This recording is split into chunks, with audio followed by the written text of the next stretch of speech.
Good evening. Welcome to the Washington County Senate Candidate Forum. This program is part of a series presented by Orca Media and The Bridge to give voters a good idea of what their candidates stand for. I'm Tom McKone, moderator for this evening's program. With redistricting, in addition to all Washington County communities, this Senate district now includes Braintree, Orange, and Stowe. Welcome to voters from all communities.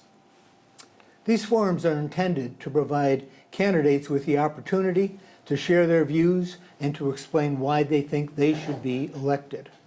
It is not a debate, so they will not be asking each other questions. Before introducing the candidates, I'll go over the format.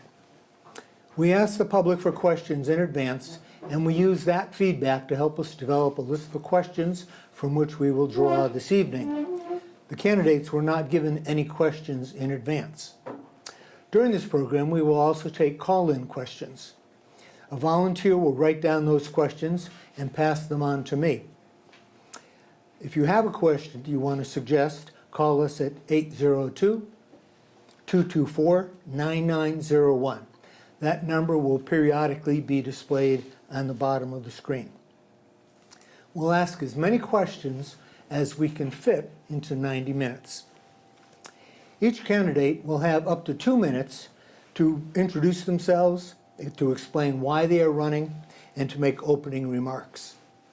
After that, candidates will have 1.5 minutes to answer each question, and at the end, they will get 1 minute for a closing statement.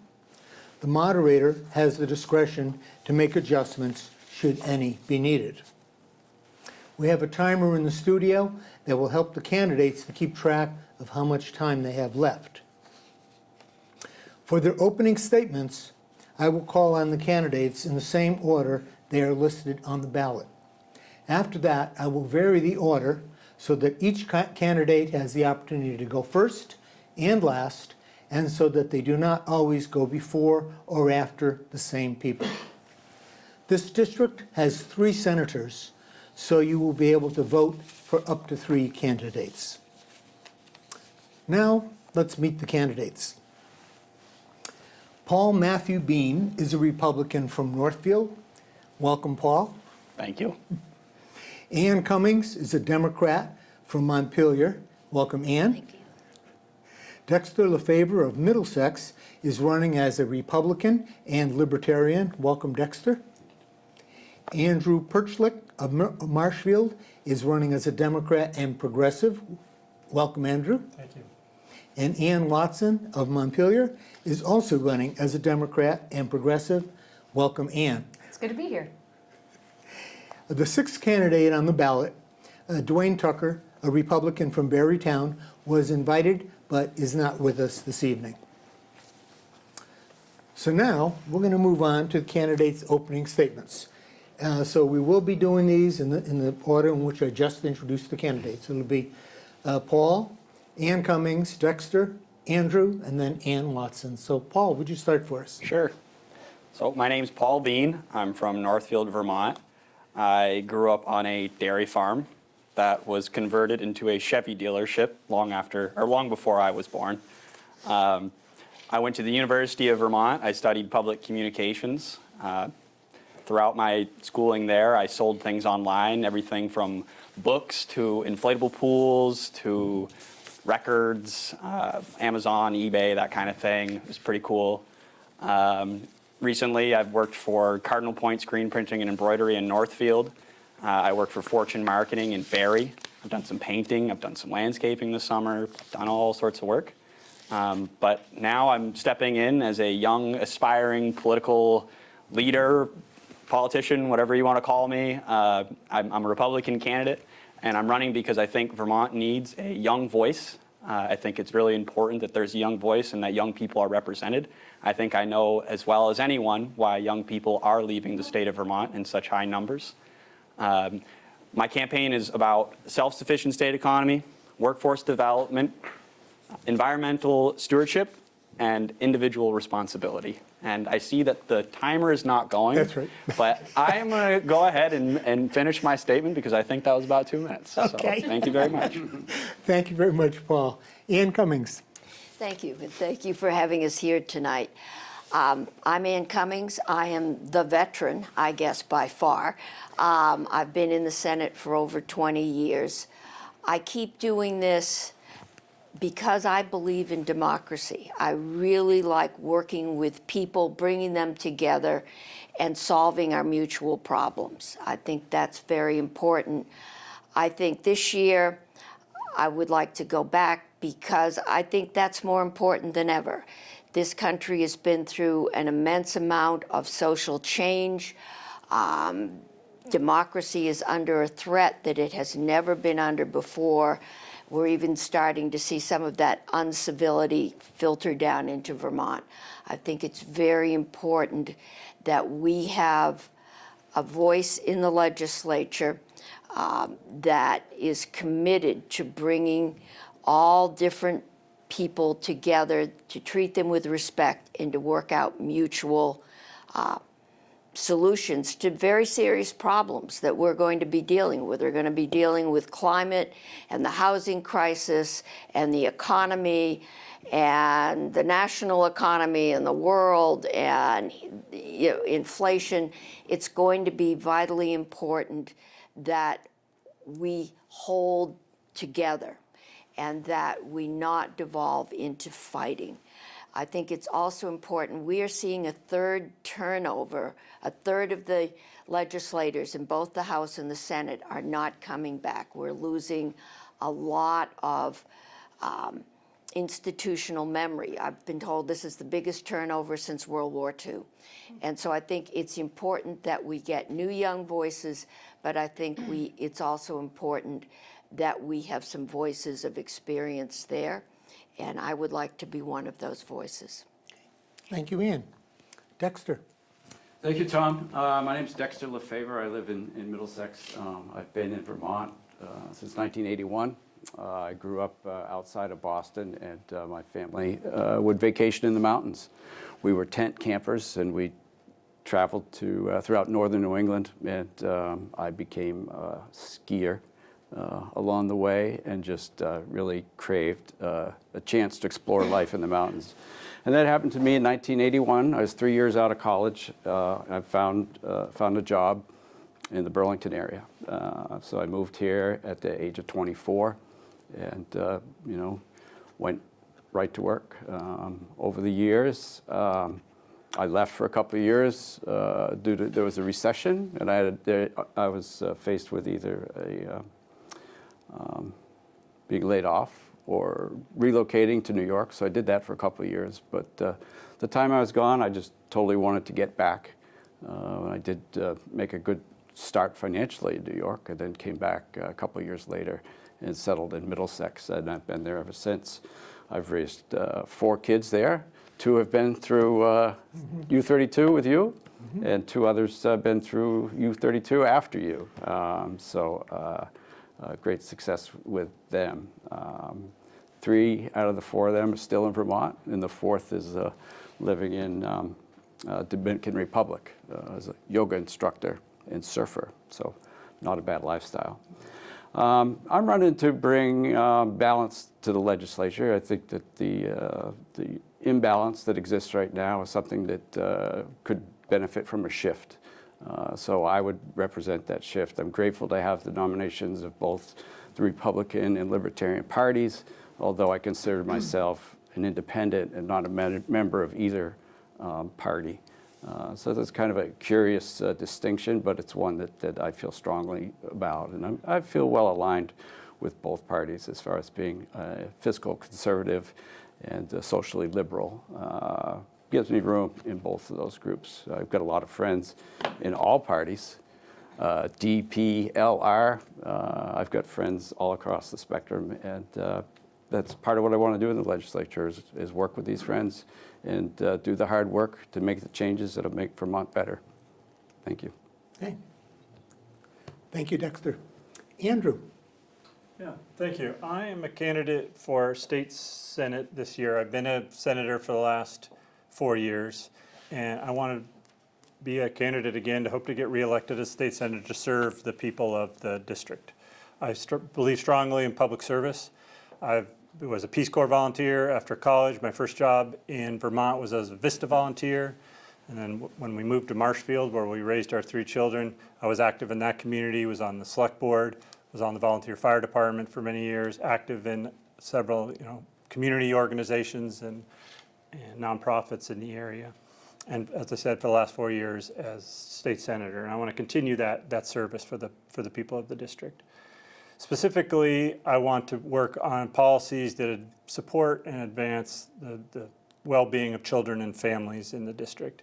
So that's paid family leave for families, that's affordable and accessible child care. And particularly, I'm interested in adolescents and after-school programs, something that I agree with Governor Scott, that it's important that we have universal after-school programs, and that's before school, after school, when school's on vacation. So those kids have somewhere to go and have mentorship when they're outside of school. I really believe in policies to build a strong, clean energy economy in the state. I think we have huge potentials for building our economy based on clean energy and stop exporting our dollars for fossil fuels. When we buy fossil fuel, 80 cents of every dollar, 70 cents of every dollar goes out of state. But if we buy renewable energy, it's reversed, like 70 cents stays in the state. And also I believe in democracy. As Senator Cummings said, I'm concerned more on a national scale, but I think there's things that we could do here in Vermont as well. We can build our civics education and civic involvement. And I think for the next presidential primary, we should have ranked choice voting. That'll help all the different parties that we have in the state. Okay. Thank you, Andrew. Ann Watson. Thank you. So Ann Watson, I am currently serving as the mayor of Montpelier. I am also a teacher and a coach. I'm a union member, and I've dedicated the majority of my adult life to public service. So as a teacher, I have been teaching physics and engineering and math for the past 18 years at Montpelier High School. And as a teacher there, I have seen kids come through and be very concerned about climate change. And so that is actually why I am running. I also am very concerned about the climate. I think this is an issue that needs government intervention. We need to make sure that the government is making it affordable and accessible and easy for folks to make the kind of changes that need to happen. And in addition, I get to meet folks from all walks of life. And so I get to see that a lot of Vermont's economic policies are really not working for a lot of Vermont families. And as has been mentioned, things like paid family leave would be really helpful. We need more housing at all levels. But particularly affordable housing. We have a workforce crisis right now. I'm really interested in working on that. And I can also, I would like to see us work on childcare, especially high quality and affordable childcare. As a new mom, I am experiencing that right now. So I believe our experiences matter, excuse me. And what we bring to the table is certainly our experience. And so as a new mom, it has been certainly challenging to find childcare. So I'm excited to have the conversation tonight. Okay, thank you, Ann. So for the first question, the order will be Dexter, Ann Watson, Andrew, Ann Cummings, and then Paul. And that question is, what is the most important issue for your district? If you are elected, when you're in the State House, how are you going to use that role to improve things in your district? So as I go around and speak to voters and residents in the district, I find that the issue of affordability rings true for everyone. Everyone knows what that means. Everyone knows that people are having a hard time making ends meet. Vermont is one of the more expensive states to live in the United States, and it's also a state with some of the lowest income. And that creates a disparity that's really difficult. So my objective would be to close that gap to change things to the extent the government can to make it more affordable for people. We need to reduce the tax burden on people. We need to help bring in industry that will create more better paying jobs. And really just look deeply at some of the policies that we have that really hurt people. Climate change is a real concern to a lot of people.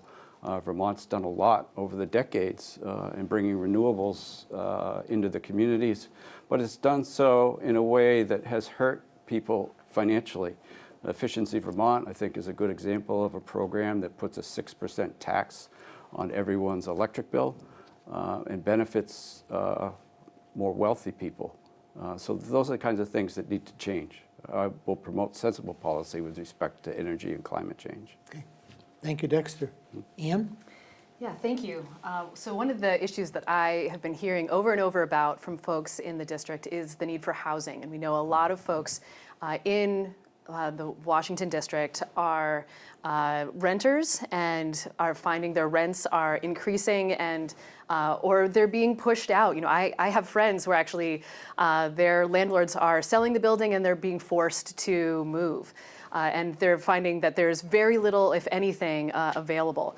So one of the things that I would love to see us work on is increasing the amount of housing availability in the Washington district, and that I think there's a number of ways that I think we can do that. So one is with Act 250 reform. Some reforms were made previously, but I think there's more that we can do, particularly to make it easier to build in downtowns. I think if we're not intentional about how we build, we'll just end up with sprawl. I'm actually also from Vermont, and I've grown up with Act 250 and seen the good that it has done, but I think at this point it needs to be reformed, particularly to make it easier to build in our downtowns. I'd also like to see us spend more on supporting folks that are experiencing homelessness. That is also increasingly an issue.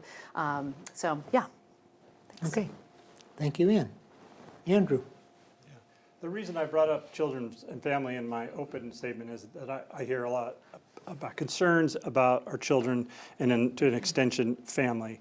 I think in particular, when I talk to families, a lot of them that just new families that have one child are saying it's partially an affordability thing, that we're only going to have one child. And we have an issue with a declining population in the state, or barely, a flat population.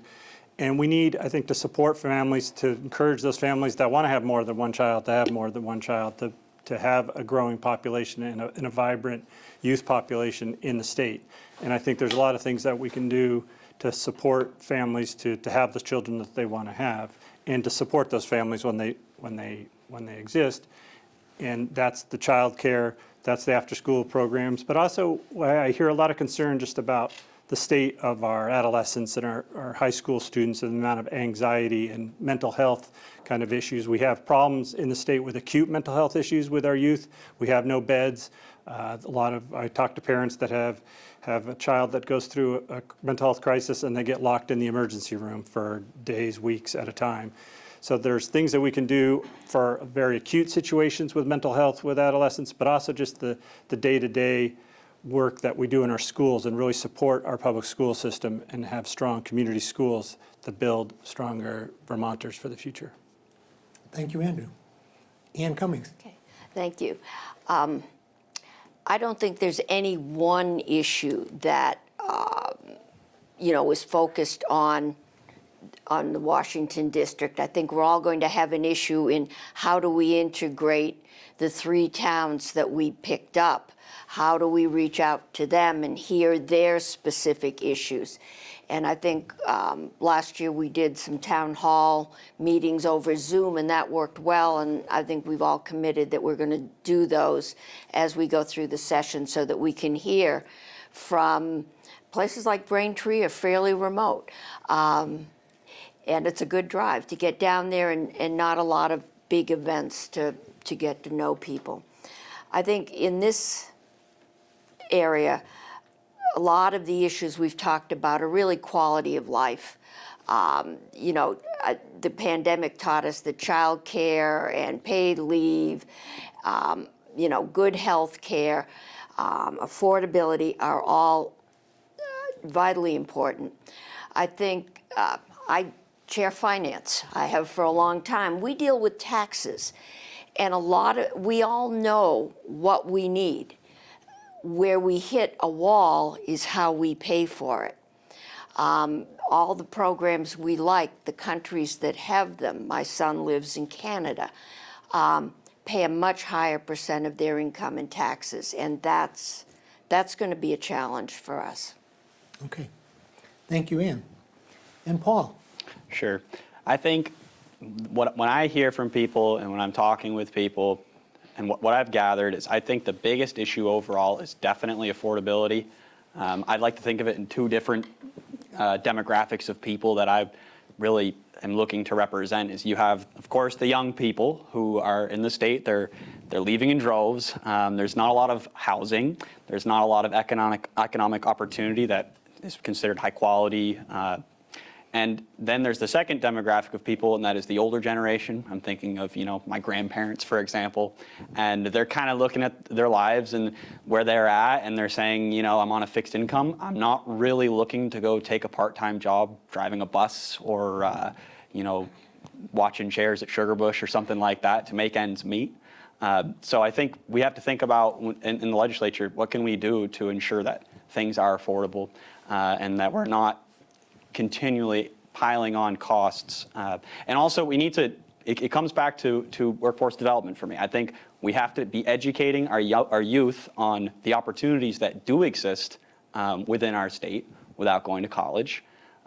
You can work in all sorts of jobs. There's so many construction opportunities. For example, I just want to point out too, the average age of construction worker in the state of Vermont is 54 years old.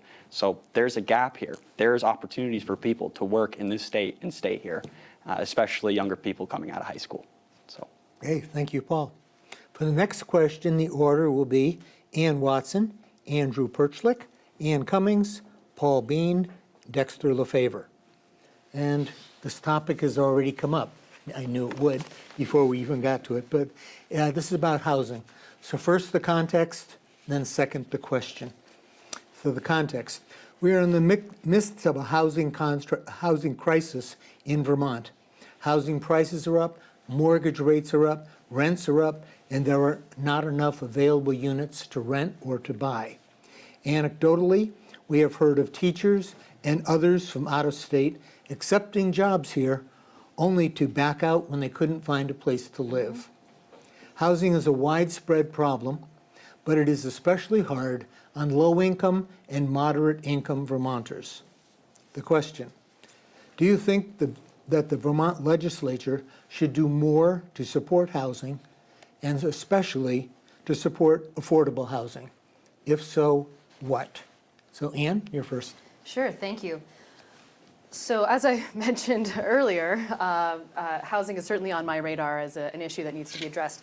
I think in addition to the Act 250 reform that I mentioned earlier, that I think would really help with building in already impacted downtowns, I would love to see us work on a couple of things. One is thinking about that a lot of our housing is actually vacant right now. We actually have quite a few houses here that are second homes. I would love to see us restructure the tax brackets so that there is the possibility of taxing second homes and very large homes at a higher rate. Because those are folks that we know can probably afford to pay a little more, and so I would love to see us be able to alleviate the burden on regular Vermonters. And then I think we could potentially use that tax money to go towards more affordable housing.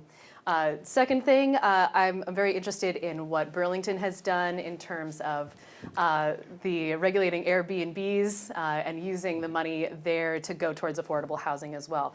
There's more I would love to say, but I'm basically out of time. Lots of thoughts on this. Thank you. Okay, thank you, Ann. Andrew. Yeah, I think, the legislature has worked on this. We've done a lot, but it takes time is one of the things. But I know it's not a solution in the short term, but we've put a lot of things in place, but it's takes time to build these houses and put everything in place to get the money out there on the streets, so to speak. I do support what Mayor Watson said about the Act 250 reform for downtowns. We want to have smart growth. We need more housing, and if the more we can do it in a smart way, the better. I also support the refurbishment program. I can't remember what it's called, but as we, in our towns and as we drive around the district, we see those homes that are vacant but not livable. And landlords, some that I've talked to said, the amount of money that I would take to refurbish this to make it a livable unit, I won't be able to recover in the rents. It would be too expensive. And so the program that we have that supports landlords to make those houses livable, I think is a great program, because these are buildings that we want to upgrade anyway, and it can happen a lot quicker than it takes somebody to build a new house or build a new apartment building. That takes a long time. So I think just getting those units online are a really good way. Yeah, I think that's Okay. that's about it. Thank you, Andrew. Ann Cummings. Okay. I think first we need to define what we mean by affordable. The state put hundreds of millions of dollars into its federal money into affordable housing this year. But that's generally subsidized housing. Those rents are going to have to be subsidized because the people that are in them can't afford to pay the rents that would cover the cost of building them. We have another affordable, which I think we're talking about now, which is worker housing. And the basic slab ranch, the first starter home or the home that older people on fixed incomes could move down to. We haven't built enough of those. Variety of reasons. One of them is we have been very reluctant to give up any kind of open space to build more housing. Those of us that got here and got our house, we don't like anyone coming in. I think we're going to have a serious discussion about that. I think the numbers I've heard is that you can't build a house for under $300,000, and the average family can afford $200 to $250. Why is that? Do we do state bulk buying for raw materials? How often do you get a market demand and the market doesn't fill it? So I think we need to have some serious discussions with the people that are building houses and come up with a plan. Okay. Thank you, Ann. Paul. Sure. You're never going to believe it, but I think we need to look at Act 250. I think everybody kind of knows that this is a problem, at least from what I've gathered, is maybe Act 250 reform might be a good idea.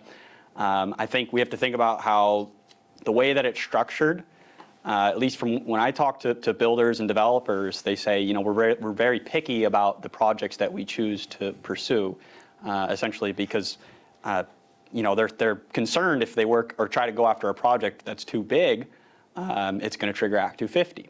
And going through Act 250 can be very expensive. It can be very timely. It costs a lot of time too, and you might never see any of that money back if you can't get the permit. So unfortunately, I think it makes them very picky about the projects that they choose to pursue. And I think what we need to do, and what I think I can do as a state senator, is get together with local state governments, local governments, community stakeholders, builders, developers, contractors, and we're going to build a coalition of people that are concerned with this. And how can we take Act 250 and look at actual reasonable ways to reform it while keeping in mind that the state is beautiful, and we want to keep in mind the environmental impacts of any type of development, whether it's commercial or residential. So that would be my take on. Thank you, Paul. Of course. Dexter. Yes, thank you. Thank you, Tom. Housing is just a really complex issue. There is no one course that we can take to correct the current housing crisis that we have now. I think that one of the real things that's driving the severity of the problem right now, it's sort of a perfect storm with ARPA spending and government spending in general. We have an influx of money. We have a limited ability to build new homes, and the money has diverted the workforce from affordable homes or lower cost homes into high-cost subsidized housing at a much higher cost, much higher standard than a standard residential home, and that there's no workforce available to work to build lower-cost housing right now. And I think that we need to sort of temper government spending to soften the market. The other thing that's happened is, as a result of COVID, and this was happening even before COVID, but there's a migration of people from the cities buying land at high prices. That's driven up the cost of housing. The regulatory climate that we have is difficult, it's complex, it's unpredictable. That drives up the process. Rent subsidies as well. If someone can afford X amount of rent, but suddenly they get a subsidy of X plus 500, the rent goes to X plus 500. All those things drive up the cost of housing and make it difficult for people to find homes. Thank you, Dexter. So as I'm listening to your answers, I'm having reactions here. I want to add something or say, yeah, and you know what? I appreciate your responses. And I imagine people watching are having responses like that too. So thanks for your thoughtful answers. For the next question, the order will be Ann Cummings, Paul, Ann Watson, Dexter, and Andrew. No surprise on this one that this would come up. So this question is about Article 22, the proposed Personal Reproductive Liberty Amendment to the Vermont Constitution. It is, the amendment is one sentence, written without commas and in legal terminology. So I'll read it to you. So, that an individual's right to personal reproductive autonomy is central to the liberty and dignity to determine one's own life course, and shall not be denied or infringed unless justified by a compelling state interest achieved by the least restrictive means. And the question is, where do you stand on this article? So, Ann, you're first. Okay, I was on the Health and Welfare Committee that drafted and worked on that article. I did vote for it.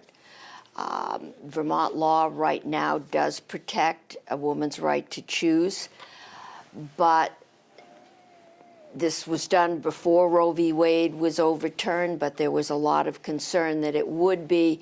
This puts that general principle into the Vermont Constitution. Like other constitutional guarantees, no right is absolute. And before I came tonight, I was trying to answer somebody that wanted to know, why doesn't it mention women? Because it also covers men. How that works out in this country, in our constitutional form, is that we can write laws to define it. People can do court challenges to it. It will go through a court process, but it will have to come up against that basic principle of reproductive liberty. But no right is absolute. We've made some changes to the right to bear arms recently because it was a compelling government interest. Right now, medical ethics does not allow for a late-term abortion, except in the case of threat to the mother's life or the non-viability of the child. If that were to change, then we could write a law that would specify that. But at this point, it was felt that that wasn't necessary. Okay, thank you, Ann. Paul. So I'll start by saying that I believe in a woman's right to choose. I believe in reproductive liberty, and I believe in bodily autonomy. And I do believe that it is essential human right that our healthcare choices are kept between the patient and the provider. And I think that's kind of where I want to leave it at that. I think I've said what needs to be said. I support Article 22, and I think going forward, it's important that people do too. Okay. Thank you, Paul. Ann. Yeah, thank you. So as a person who has recently been pregnant, I feel like I can say pregnancy is certainly a very intimate and personal experience, and really does not have any business for the government interfering with it. And so I am proudly supporting Article 22. I am very supportive of women being able to make the best decisions that they can for their bodies, between them and their doctor and their families, and what makes sense for them.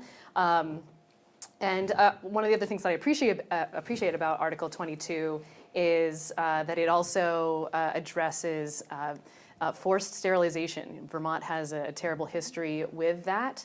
And so that is also something that should not ever happen again. And so I'm grateful for the reproductive liberty aspect of this, that it's inclusive of that idea as well. Yeah, that's all I think I need to say on that also. Thank you. Thank you, Ann. Dexter? Yeah, well, I think I agree with most who have spoken. I certainly support a woman's right to choose. And I just want to read the Article 22 again, because I see a disconnect between the first part of the language and the second part of the language. And I really clearly support the first part of the language, the first 28 words that are, that an individual's right to personal reproductive autonomy is central to the liberty and dignity to determine one's own life course and shall not be denied or infringed. I think that's great. The remaining 12 words scare me, though.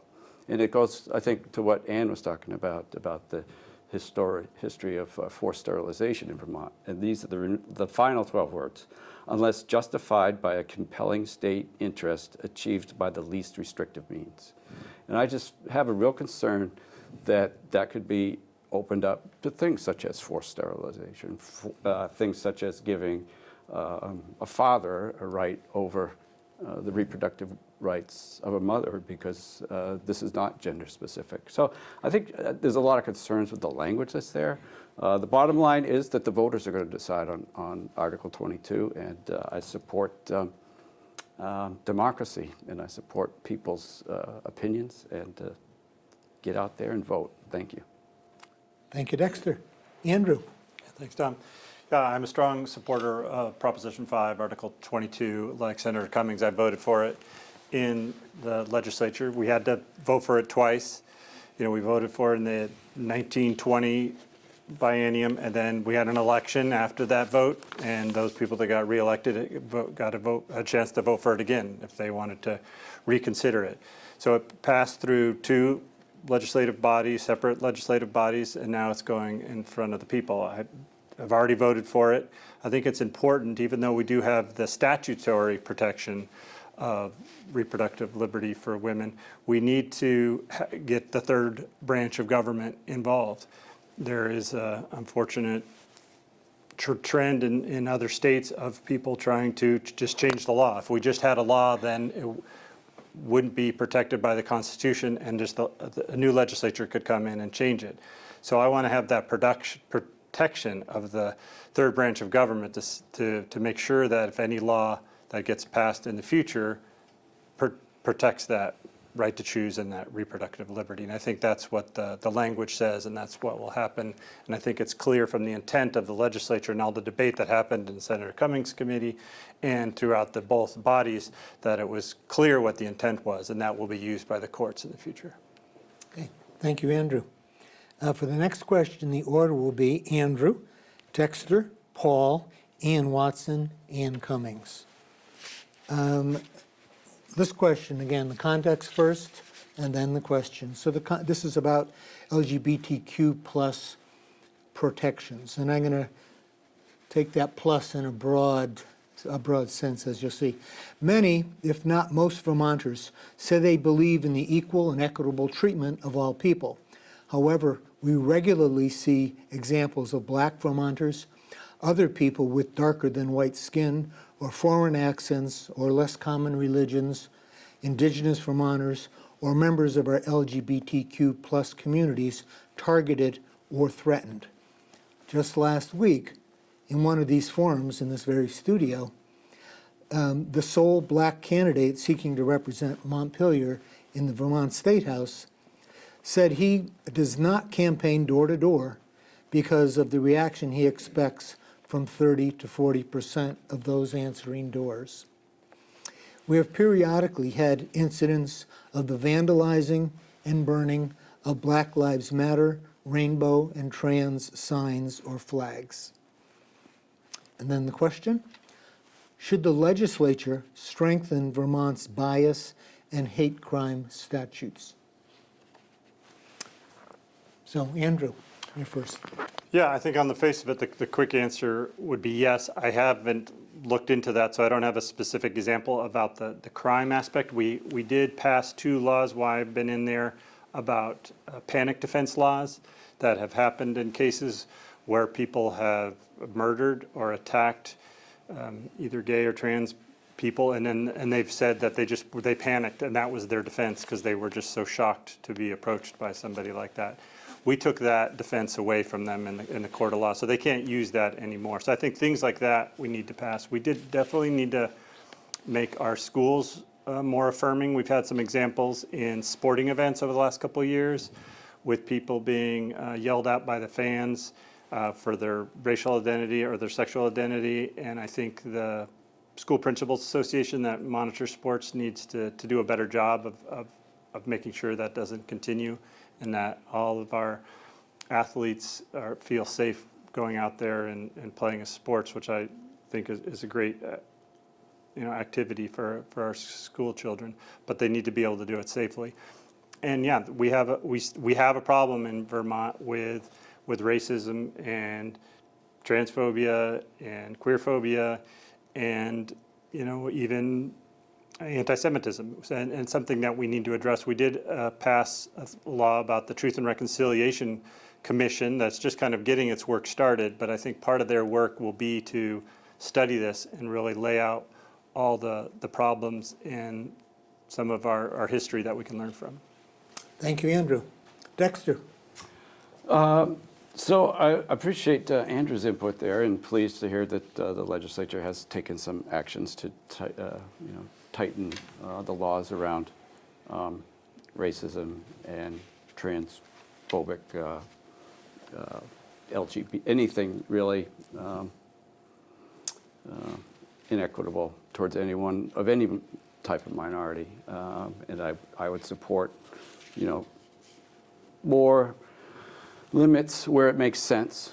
Again, I do see that racism is a problem in Vermont, and I do see that systemic racism exists within our government. And I think that this is an area where government can really lead by example. I feel that the schools could do better. Again, I think with systemic racism, our government is a bad example. We really lack people of minorities, all sorts of minorities at all levels in government. I'm not talking elected, but I mean government staff, government employees aren't necessarily representative of the community. The schools especially need to do that. So that's an area where the teachers' unions are at fault. I don't feel that they really accurately represent the population. I also think that bullying that goes on at the school level is something that can be corrected, and again, an opportunity where government can lead by example, schools and elsewhere. Thank you. Thank you, Dexter. Paul. Sure. First off, I'd like to say I'm first of all very proud to be from a state where I think overall people are pretty open-minded when it comes to things like race, gender, sexual orientation. But I'm not going to pretend like that I don't know about some racism or prejudice that exists towards all types of people, all types of minorities. And I think it's really upsetting. But I would also add that my generation, I think overall, is pretty open to this stuff too. I think that you're not seeing in my generation as much racism or discrimination towards people of different sexual orientation, race, gender, again. And I think I also appreciate Andrew's input because I don't know much about what's been done in the legislature. And I think that anything going forward where I can help support a fellow human being in their experience in this crazy thing called life. Doesn't matter what they how they identify themselves. I think it's very important that we take a look, especially in a state that is overwhelmingly white, that we take a look at how we can help people of color, people that are in minority classes, what have you. I think I'm definitely somebody who is open and willing and wants to support legislation like that. Thank you, Paul. Ann Watson. Yeah, thank you.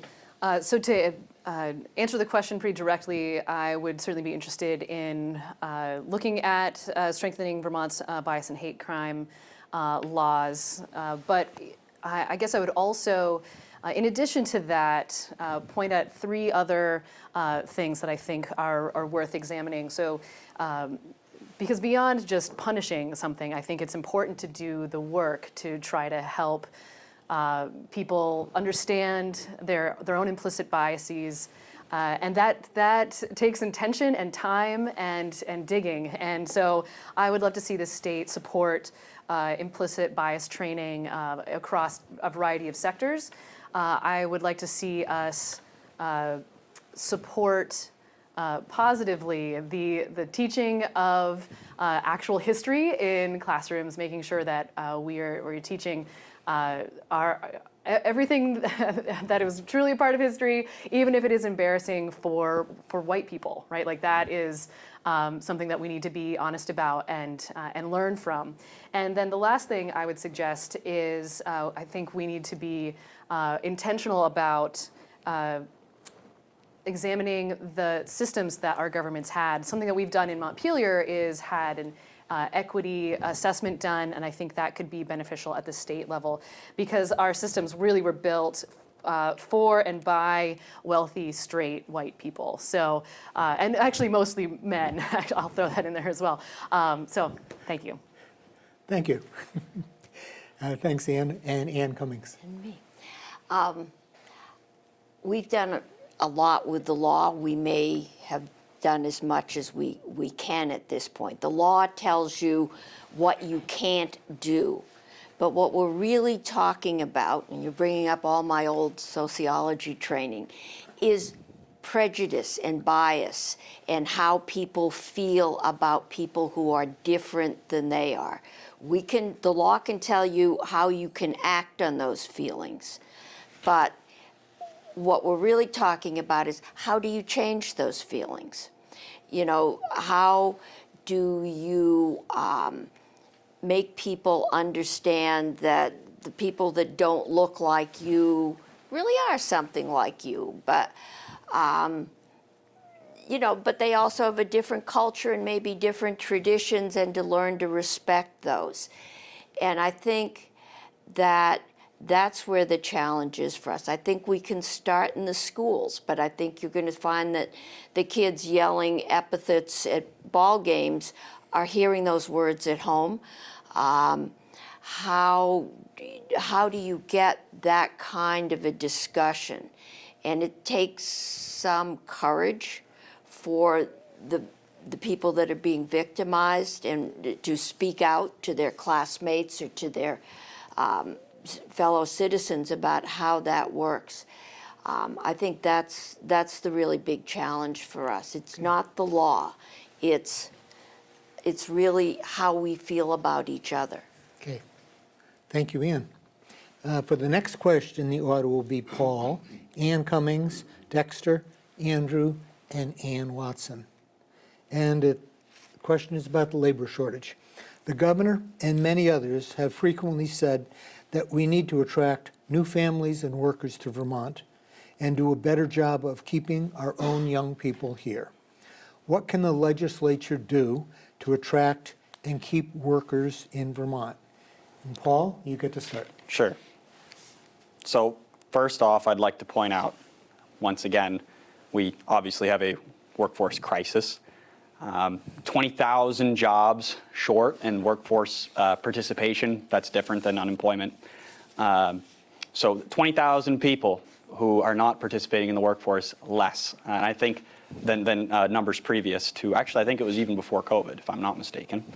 I think what we have to do is we have to get together with where are jobs needed the most, right? And where I'm hearing from people is there's a lack of tradesmen. I don't know if you've tried to get a plumber or an electrician to your house lately, but it sometimes takes a while. And I think this comes back to workforce development. What are we doing with our youth? Are we setting them up for success? Are we setting them up with the skills that they need to be able to stay in this state and take a job, you know, whether it's working as bussing tables, or if you're working as an electrician, or if you're working at a ski area, for example. Are we giving them the skills that they need to not only work that job, but be able to take the income that they have, afford to live here, and essentially set themselves up with a life here? And I can tell you from experience, it's very difficult to do that right now in the state of Vermont, especially as a young person. And I think when we look at workforce development, we need to think about our youth and solving this workforce crisis by attracting people to also come to this state with these types of skills. And I see that I run out of time, but I could talk about this all day. Yeah. Thank you, Paul. Ann Cummings. Okay. Point out, 3 of my 4 children did stay in Vermont, and they went to school here because they liked the lifestyle. And the 4th would come back if he could make as much money as he makes in Montreal. You know, I won't even have this discussion about do rich people or kids leave the state and for what reasons, because some people leave maybe for jobs. I know others leave because they would like to see a big city. We're a small rural state that, you know, how are you going to keep them on the farm after they've seen Paris is a real thing. The question is, do they go out for a few years and then come back when they're ready to settle down?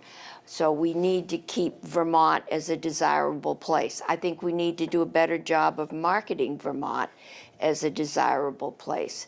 We need to work with our business community to make sure that they make enough profit in order to be able to afford to pay the wages and the benefits that we would like them to pay. I think we need, again, to say, okay, this is our problem. How do we solve it? How do we all come together? You leave the, you know, the pat political decisions outside the door, you know, and we sit down and we say, all right, this is it. How do we reach that portion of young people that are just outside the workforce? They just don't work. How do we get to them? Thank you, Ann. Dexter. Thank you. I think Ann just characterized things very much the same way I do. And I think that maybe where I have a different approach is in the solution. You know, historically now, for the last 20 plus years, we've tried to solve our problems by throwing money at it.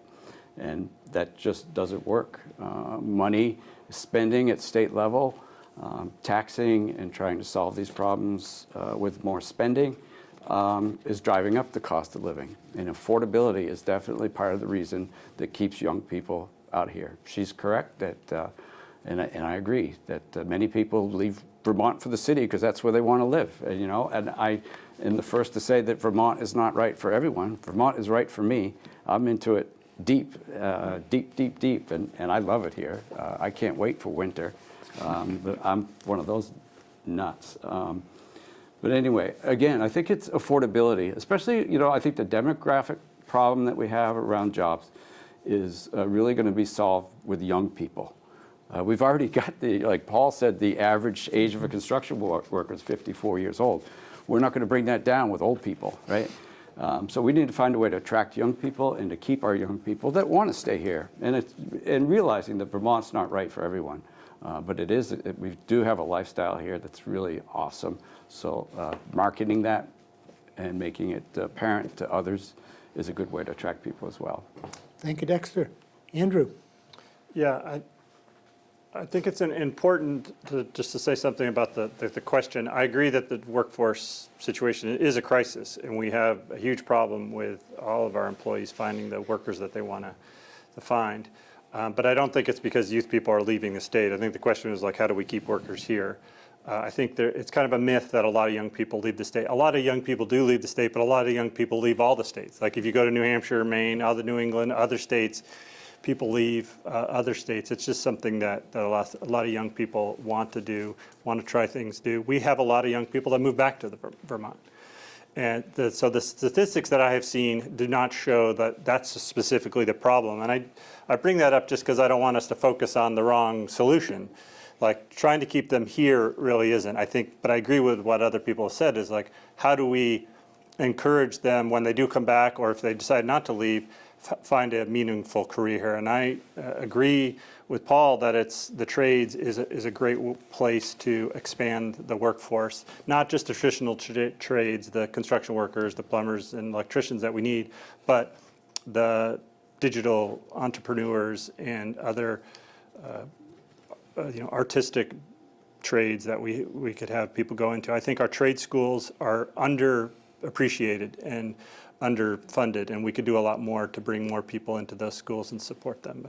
But like Paul, I could say more, but I ran out of time. Thank you, Andrew. Ann Watson. Yeah, thank you.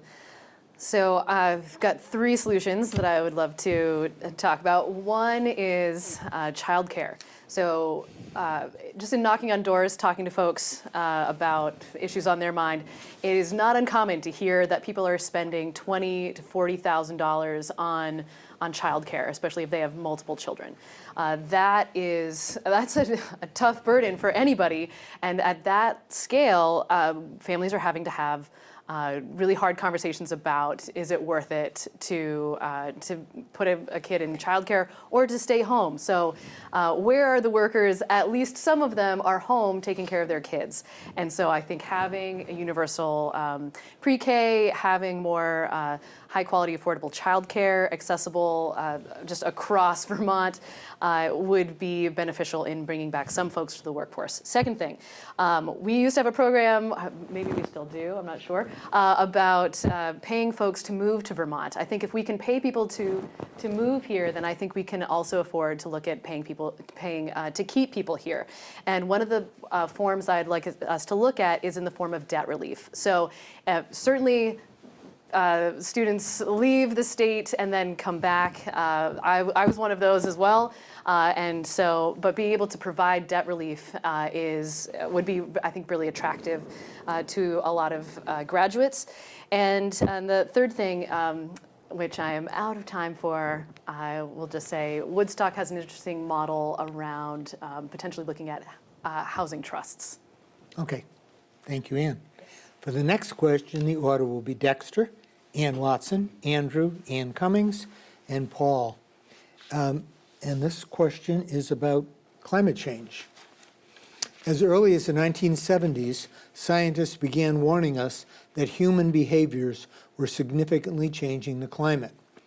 With each decade, the evidence has gotten stronger and the effects have gotten worse. While this is a global problem, Vermont and Vermonters contribute to it. Do you believe Vermont should take additional steps to limit carbon emissions? And Dexter, you get to go first. So the simple short answer is yes. I think Vermont should take simple steps. And a word that I've used over and over tonight is sensible. And I think with energy policy that's driven to combat climate change, I think that our policies could be more sensible. I'm going to bring back the example of Efficiency Vermont, where we tax all people 6% of their electrical consumption, and then take that money and offer it in rebates. It also goes to weatherization, which is a great cause. But basically, it's a regressive tax, and it takes the money from the people who can afford it the least and gives it to the people who need it the least.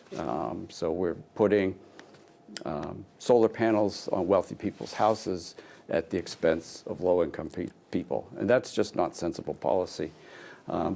But I mentioned earlier that there are areas where the state can lead by example, and I think that this is a good place for the state to lead by example. We can take action in state buildings. We can educate Vermonters across different sectors about things they can do to change, to combat climate change. And we can be informative and encourage people to do the right thing. Most people do want to do the right thing if they can afford it. But most of our policies to date are contributing significantly to the unaffordability here. Okay, thank you, Dexter. Ann Watson. Yeah, thank you. I have a lot of thoughts about this.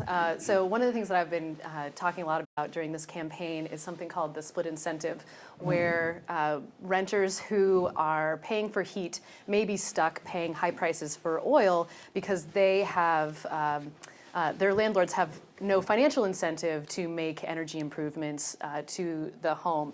So with a system that is broken like that, I see an opportunity for the government to step in, and I would love to see us be able to craft a program for landlords to be able to transition off of fossil fuels and weatherize their homes without ideally jacking up the rents. So that's going to take some government intervention, and I think that will be really important for our renting community, which, by the way, at least in Montpelier, is something like 40% of the housing units. On other topics there, I would love to see us have more electric vehicles and charging stations. I'm really excited about the federal money that is coming our direction for that. Would love to see us adopt the Clean Cars and Trucks 2 initiative that's coming out of California. I think we're on track, hopefully, to do that. And one of the reasons that's important is because of storage. If we're going to have more solar and wind, we need to be able to store it better. And so in order to make it equitable, it's actually very useful to have that in the form of our cars. So more I could say on that, but I'll leave it there. Thanks. Okay, thank you, Ann. Andrew. Yeah, thanks. Yeah, I've been working on this issue basically my whole professional career in Vermont, and it's what I do in my day job as the director of the Clean Energy Development Fund. And I think it's important for me that we focus on the economics of the issue. Focusing on the greenhouse gases is important, but I think sometimes we focus too much on the metric tons of carbon, and we kind of forget some of the economics, as Dexter said, like affordability. The transition to a clean energy economy has to be affordable and a just transition, but I think that's totally doable. I think we also spend a lot of time talking about electricity, but from our carbon perspective and energy perspective, although it'll grow, it's not where our problem lies. Where we have the biggest problem and the most opportunities is in our thermal or heating our buildings and our homes and in transportation. And I'm particularly interested in how we heat, and unfortunately we'll be cooling our homes more and more as it gets warmer. Air conditioning didn't used to be a thing in Vermont, but you see it more and more. Particularly, I have a lot of confidence and hope for advanced wood heating. Vermont has a rich history of forest products. I want to keep the forest products industry healthy in the state, and we can use the wood from our forest products sector to heat, to get rid of fossil fuels for our homes and heat in a way that has low emissions and is much more affordable than importing fossil fuels. Thank you, Andrew. Ann Cummings. Okay. The committee that I chair regulates utilities, so I've been in the weeds in this for a long time. When we started, there's a balance going on here. Right now, the viable alternative fuel we have is electricity. When we started this, when I was a freshman, not a veteran, Vermont had the highest electric rates in the country. And in New England has the highest electric rates in the country, mostly because we didn't have a whole lot of coal. We are now the lowest, and a lot of that is Efficiency Vermont. We get, forget the exact name, but we get credit and therefore money from the grid because we have cut the need to develop future generation plants because we're using less. We're using that money to weatherize and to help other people. I think we're all suddenly focused and we all want to do something here in Vermont to solve what is a global issue. And I think, and we have limited resources. I think we might do better if we kind of focused that and said, you know, folks that got to drive home in mud season out a dirt road might not be able to afford an electric pickup truck.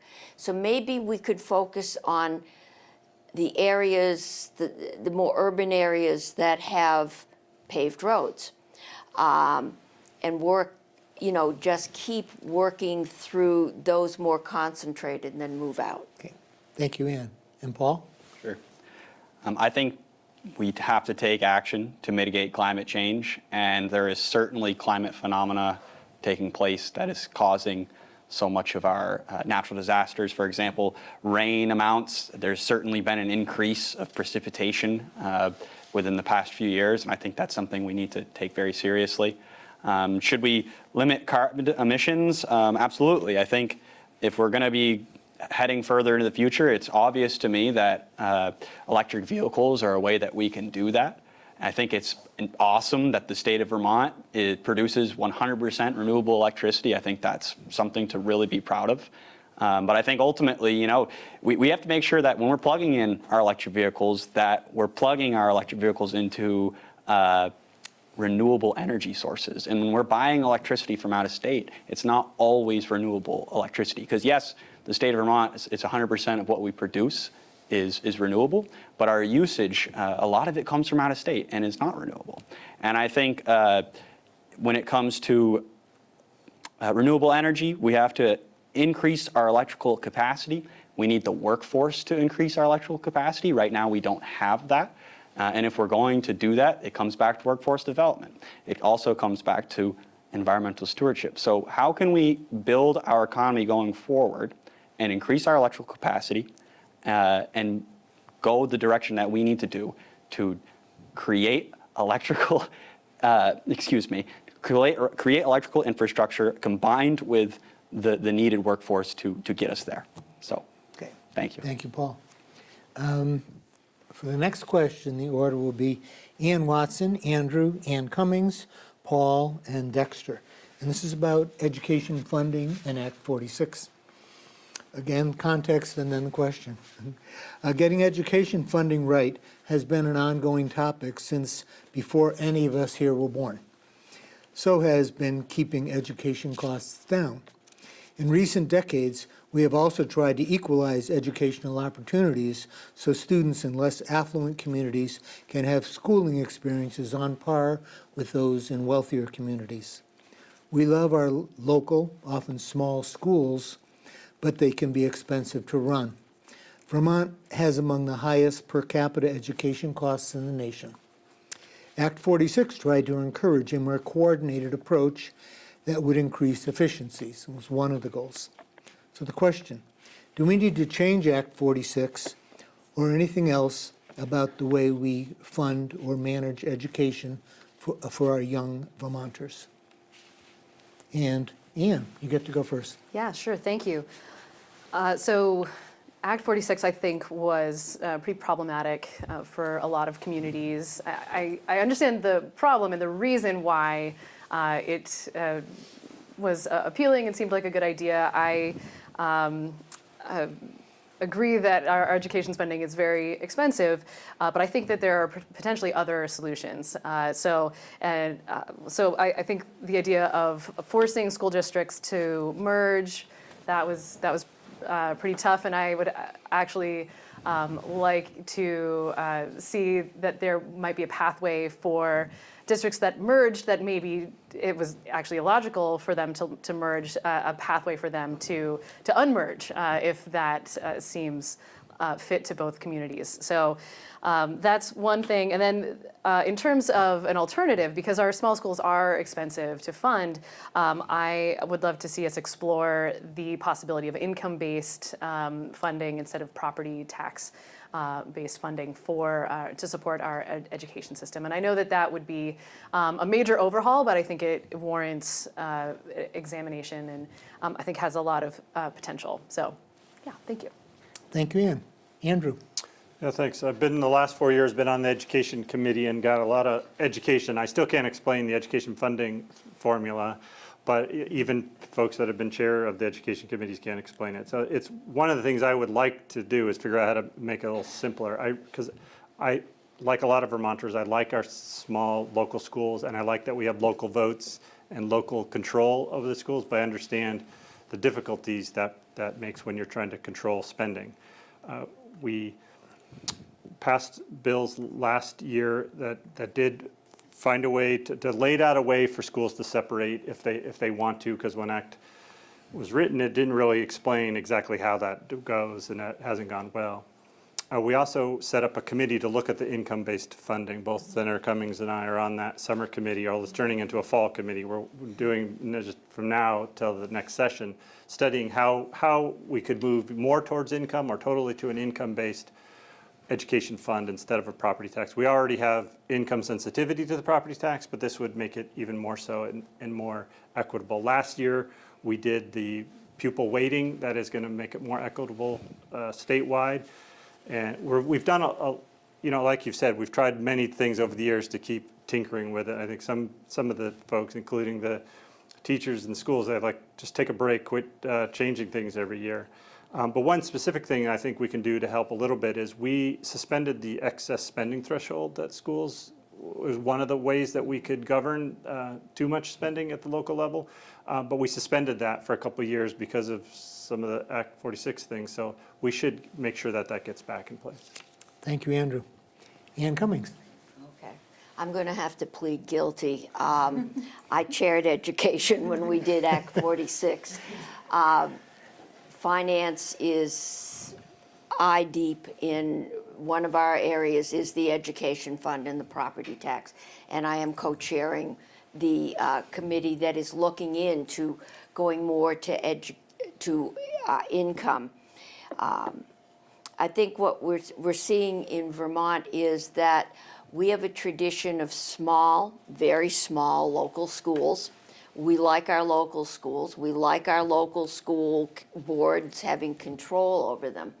But we had a situation where those small local schools, frequently in poor communities, could not afford to give their children an adequate education. We have some real problems in just the conditions of school buildings because communities are poor.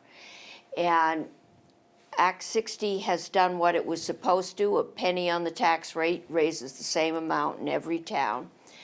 But we do still have a question as to how do we adequately fund those? How do we protect, what we like, but at the same time provide the education that students need to survive in the 21st century. I mean, you got to have computers. You should all have classes in robotics. I mean, if you don't know what's out there, for jobs, how do we get you there? So, Okay. and I think we should alter any law that as we get experience dealing with it. Thank you, Ann. Paul. So having not been too far removed from the school systems in the state of Vermont, I could just tell you a little bit about my experience with this. I remember when I was going through middle school, I had some friends who decided going into high school, I'm actually going to school choice elsewhere. I'm going to go to U32, or I'm going to go to Spalding, or even down to Randolph at the Tech Center. And then as we got further into my high school experience, the sports teams unified for Williamstown and Northfield, which was awful. It wasn't actually, but it was kind of a rivalry, So we're thinking, well, where is this going? Is this going to continue to be a theme? And then the districts merged. And then, I remember while I was in school, I remember asking teachers, a friend of mine specifically asked a teacher, if we're going to merge these two districts, does that not mean that we're going to have, half the amount of teachers, half the amount of people working in the schools, and still the same amount of students to take care of? And I guess where I'm going with this is, I think we need to look at what has been done in the past, and I think Sure, maybe it's a little bit romantic, but I love the idea of especially in the elementary schools, these small little schoolhouses and publicly funded, and you have small community schools, cooperative people, families going to school together. And then as we get further heading into high school, you do have the opportunity to send students to schools like Spalding and Randolph and U32 where there are more options. Northfield, as you may know, it was not exactly full of vibrant extracurricular activities, from sports to some of the classes that were taught, and more of them were slashed and cut away as I got further into high school. And I think that was problematic, and even now they're still cutting. So that would be my take on that. Okay, thank you, Paul. Sure. And Dexter. Yeah, so the focus of the question was on funding, and there are some issues, I think, with the current funding program. I think in a lot of ways it is an income tax that's disguised as a property tax because of the income sensitivity at lower income levels, right? Until you reach $100,000 or $150,000 a year, family income, you only have to pay 10% max of property tax. So I think it's partly already an income tax, but disguised as something else. But I think the real issue is funding, and I liked what Paul mentioned about and what you mentioned as well, about the feel-good aspects of the small schoolhouse. And I think that Vermont needs to reinvent the education system. I think the most sacred connection in school is that between a teacher and a student. And as much as the decisions can be made about how to proceed are made at that level, the better off we will be. 250 years of centralization, and in the last few years, centralization on steroids has hurt the education system. It sort of breeds the bullying and the bad experiences that minorities feel in these large institutions. And I think if it just went backwards to smaller schools, community-based, one teacher, one-room schoolhouses, I think you get a great educational experience. Homeschooling is putting out some awesome children, and all that should be embraced. There's no one-size-fits-all for education, and the system needs to be more flexible. Thank you, Dexter. This has been the hardest question for me to not jump in on. Having worked in Vermont schools for over 30 years, and while I was at U32 as an English teacher, then as assistant principal, had two of Dexter's children. Two different experiences. And then later on, when I was principal of Northfield High School, Paul was in the middle school. So that's and in another district, I worked on school mergers. So it's all wonderful, very interesting, and challenging stuff. It's really wonderful. So we have time for one more question, then closing statements. So what we're going to do now is, some of you have regularly run over a little bit, and some others have always been under. So we're going to even it out. We'll skip one. No, we won't skip anyone. No, but everybody will be really good because we're short on time now. So the last question is about federal COVID money. So as quickly as you can, and then we'll get to closing statements. During the COVID pandemic, Vermont has received much more federal money than usual. It is a temporary influx of cash. How will Vermont adjust when those extra federal dollars dry up? And the order this time is going to be Ann Cummings, Paul, Ann Watson, Dexter, and Andrew. So Ann Cummings first. Okay, thank you. Last year, I chaired the Joint Fiscal Committee, which has to approve all grants, and that federal money was a grant. So we set it up so that there were emergency funds immediately available, and then a second tranche we had to get permission. But the bulk of that money went through the regular budgeting process, and it has all been committed for. Some of it's not being used and coming back, so it'll work its way through.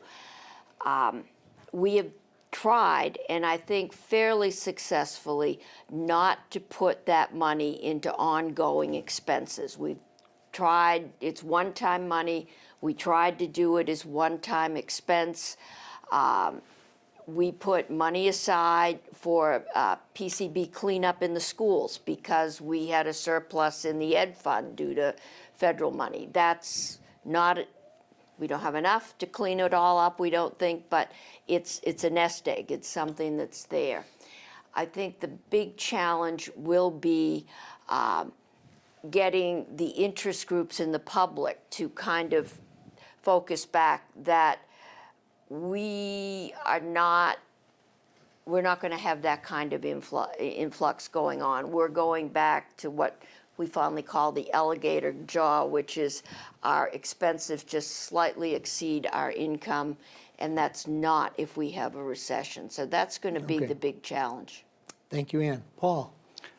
I think when it comes to COVID money and the money that has been brought into the state of Vermont, it's incredibly important that we are spending that money on things that are going to last. Infrastructure projects, especially with climate change, we need to think about wastewater systems, we need to think about drainage systems. I think we need to spend money on our electrical capacity, our ability to produce electricity. And I think if we're going to, first, I would like to also just a shout out to our great legislators down in Washington, D.C., Peter Welch, Bernie Sanders, and Patrick Leahy for doing such a great job and making sure that the COVID relief money that has come is now here. But that is how I think our money is best spent. Okay. Thank you, Paul. Ann Watson? Yeah, thank you. I would say that as much as we can within the boundaries, the strings attached to that money, I would like to see us set ourselves up to be able to save ourselves money in the future, as well as invest in opportunities that Vermont is going to reap rewards from on into the future. That is, things like, again, setting up childcare. Folks maybe not think of childcare as infrastructure, but I think it absolutely is. But beyond that, once the money has run out, really it's a question of where are we getting our tax dollars from? And so I would like to just point out that I think we ought to bring back the fifth tax bracket to tax the wealthiest Vermonters at a higher rate. They can afford it. And similarly, as I mentioned previously, I would love to see us be able to tax second homes and mansions at a different rate, at a higher rate, so that again we have enough money to fund the projects and needs of our everyday systems. Okay. Thank you, Ann. Dexter? I want to first commend Phil Scott, really, for the budgeting process and the legislature. I think they've done a good job in trying to use the ARPA funds wisely, one-time expenditures, and not setting ourselves up for budget failures in the future. Hopefully, when the funds dry up, that is indeed the case.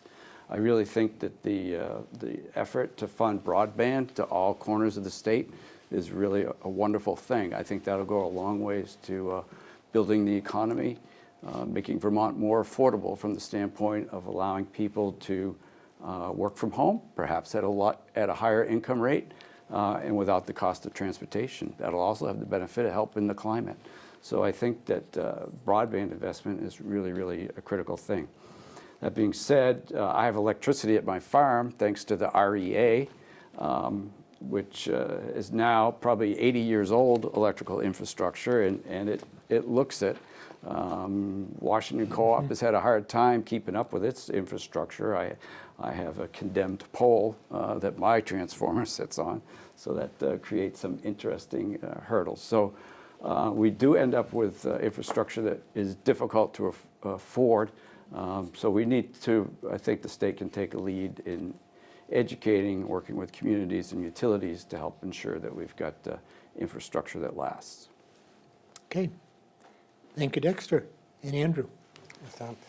Yeah, I think we did a good job at addressing the immediate COVID needs of those that had lost their jobs and couldn't pay rent, couldn't pay their electric bill, and that was essential to fix that economic harm. But as other people have said, and what I think the legislature and the governor did was focus on those one-time expenditures that build the infrastructure that will make it more affordable in the future.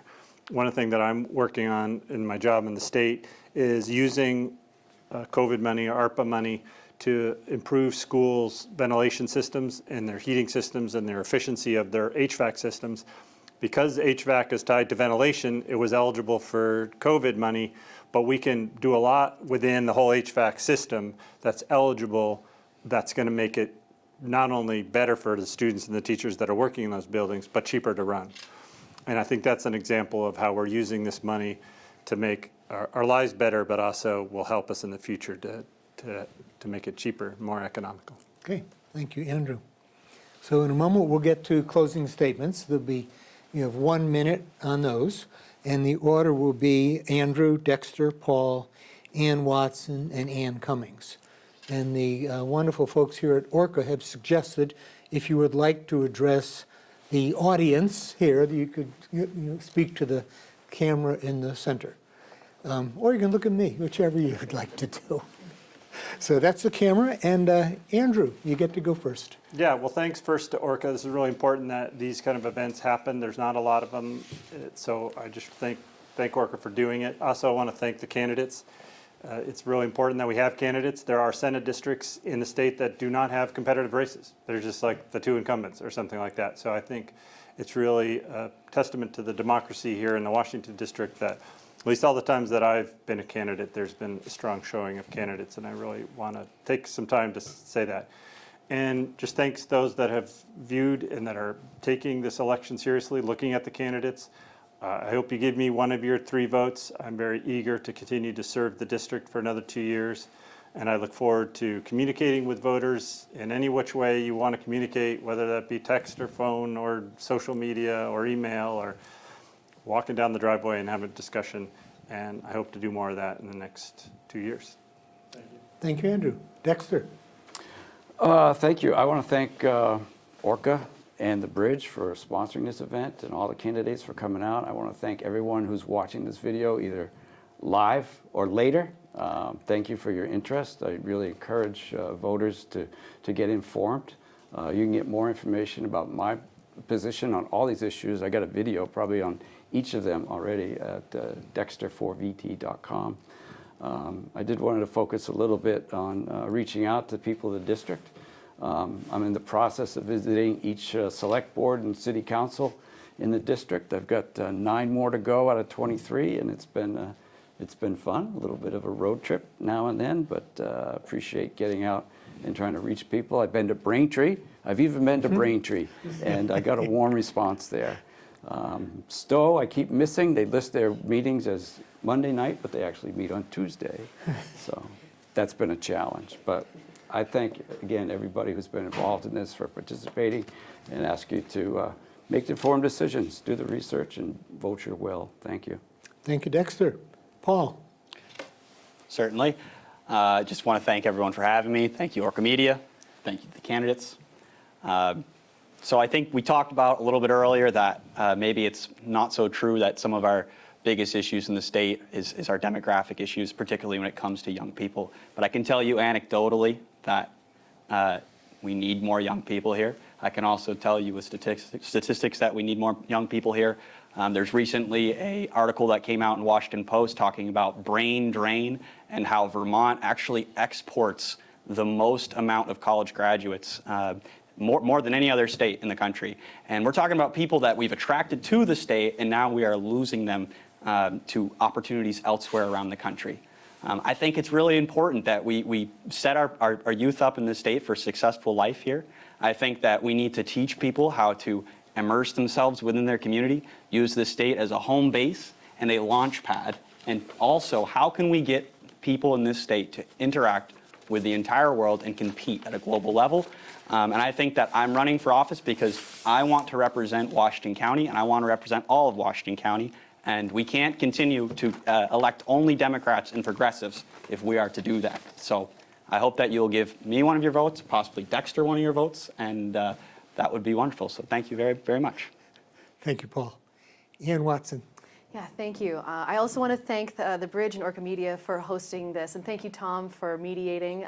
Thank you also to all the candidates. And I just want to, as a part of my closing statements here, just recognize that one of the issues that has come up a lot in conversation that we hadn't chatted about tonight was healthcare. And so I just wanted recognize that our healthcare system is broken in many ways, and particularly folks' access to vision, dental, hearing, and mental health. So that's also something that I'm really looking forward to advocating for and working on as a state senator. As the mayor of Montpelier, I've got a lot of experience helping to craft policy, and while we've been able to make a lot of progress with just the city of Montpelier, if we're going to make a bigger change, I need a different seat. So I'm looking forward to working on all of these issues at the state level. And if folks are interested, my website is annwatsonforvtsenate.com, and I hope that I have one of your 3 votes. Thank you so much. Thank you, Ann. And we haven't even gotten halfway through the questions we have listed. And we got lots of suggestions from people. We consolidated suggestions and did the best we could. And there's still a lot of important issues, and thank you for raising that. So, Ann Cummings. Okay, thank you, and thank you to Orca and to the Bridge. It is important that people get to see the candidates and see and hear different views. Everything else we send out, we write. It might be a little biased. This lets you see us in person and actually see our faces and hear our voices, and that's important. I think you've heard tonight that there are really challenging issues. We didn't get to half of them.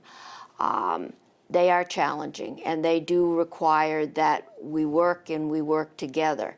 I have over 20 years of knowledge and experience. I would like to bring that back to help us work on these problems and help us find the solutions that work for everyone. A lot of them is, how do we pay for the things we know we need and would like? And as chair of the tax committee, I get to deal with that a lot. Thank you, Ann. So thank you again to all of our candidates, Paul Bean, and Dexter LeFavour, Ann Watson, Ann Cummings, and Andrew Perchlik. And thank you for joining us this evening. By now you should have received your mailed-in ballot, or your ballot in the mail, actually. You don't have to mail it back, you can deliver it. If you haven't, you should contact your city or town clerk to find out why. The best thing you can do to protect democracy is to vote, and we encourage you to do so. Good night.